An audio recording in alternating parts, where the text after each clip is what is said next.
আসসালামু আলাইকুম গাইস, রাত্রেবেলা চলে আসলাম গ্রিড সাবস্টেশনে 1,32/33 কেবি সাবস্টেশনে। এখানে আসার কারণটা হচ্ছে এই যে দেখতে পাচ্ছেন রেড হট হয়েছে।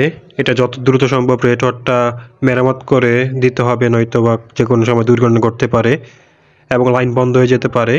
কি পরিমাণ লোড হলে এমন রেড হট হতে পারে একবার চিন্তা করুন গাইস। তো আমরা শাটডাউন নিয়ে গ্রাউন্ডিং করে কাজ শুরু করি, দেখতেই পাচ্ছেন। তো আমরা ওঠার পর কি পরিমাণ গরম পানি দেওয়া হচ্ছে, হাত দেওয়ার কোনো মানেই হয় না। প্রথম গিয়ে পানি দিয়ে এটা ঠান্ডা করা হবে মিনিমাম 10 থেকে 15 মিনিট, তারপর গিয়ে হাত দেওয়ার মতো একটা পরিবেশ তৈরি হবে।